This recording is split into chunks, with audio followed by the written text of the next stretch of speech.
Hi I'm doctor Sharath here Shreya hospital. I'm orthopedician here.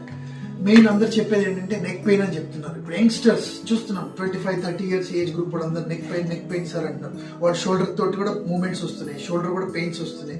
As well as tingling sensation of the fingers చెప్తున్నారు. Tingling అంటే numbness అనమాట, numbness కానీ shooting pain అని చెప్తున్నారు.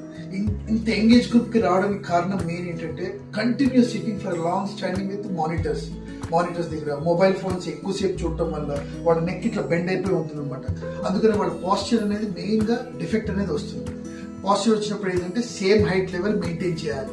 ఇది మానిటర్ కానీ మొబైల్ కూడా ఇట్లా పైన పెట్టి చూసుకోవాలి, కింద అనేది చాలా తక్కువ ఉండాలి. పాస్చరల్ డిఫెక్ట్ మన పాస్చర్ ని మనం మార్చుకోవాలి. అంటే exercise at least 1 hour 40 minutes to 1 hour మనం ఎక్సర్సైజ్ చేయాలి ఎవ్రీడే. సో దట్ ఏంటంటే మన పాస్చరల్ డిఫెక్ట్స్ అంటారు అనమాట. వచ్చినప్పుడు ఇవన్నీ మనం ఎక్సర్సైజ్ చేసుకుంటూ ప్లెంటీ ఆఫ్ వాటర్ తాగుతూ ఎన్ని చేసి ఎవ్రీ 1 hour మీరు ఎక్కడున్నా కూడా మీ దట్ మీరు సిస్టమ్ దగ్గర ఉన్న ఎక్కడున్నా కూడా ఒక్క రౌండ్ అట్లా వేయండి.